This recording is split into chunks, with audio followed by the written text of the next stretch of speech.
Hello friends, ఈరోజు మనం సింపుల్గా కార్న్‌ఫ్లోర్ లేకుండా ఫ్రెంచ్ ఫ్రైస్ ఎలా చేయాలో చూద్దాము. ముందుగా పొటాటోస్ని ఇలా ఫింగర్స్ లాగా చాప్ చేసుకొని ఒక 2 మినిట్స్ బాయిల్ అవ్వనివ్వాలి. మరుగుతున్న వాటర్లో వేసుకున్నా పర్లేదు, ఎక్కువ కుక్ అవ్వకూడదు. జస్ట్ 30-40% కుక్ అయిన తర్వాత వీటిని ఒక స్ట్రైనర్లోకి తీసుకొని దీంట్లో కొంచెం 1 స్పూన్ బియ్యం పిండి, 1 స్పూన్ శనగపిండి వేసుకోవాలి. కార్న్‌ఫ్లోర్కి బదులుగా ఇది వేసుకోవాలన్నమాట. నెక్స్ట్ ఆయిల్ హీట్ అయిన తర్వాత ఈ ఫ్రెంచ్ ఫ్రైస్ని ఈ ఆయిల్లో డీప్ ఫ్రై చేసుకోవాలన్నమాట. మంచిగా అవుతాయి. మీకు ఇంకా క్రిస్పీగా కావాలంటే ఒకసారి ఒక 2 మినిట్స్ ఫ్రై చేసి మళ్ళీ తీసి చల్లారిన తర్వాత మళ్ళీ ఫ్రై చేసుకోండి.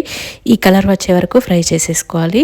మంచి క్రంచీగా వచ్చాయి, టేస్టీగా వచ్చాయి. సాల్ట్ మీరు ఉడకబెట్టేప్పుడు యాడ్ చేసుకోవచ్చు. ఇలా ఫ్రై అయిన తర్వాత కొంచెం సాల్ట్, కారం వేసుకొని ధనియాల పొడి వేసుకొని టాస్ చేసుకుంటే చాలా చాలా బాగుంటాయి. మీరు మిరియాల పొడి కూడా యూస్ చేసుకోవచ్చు.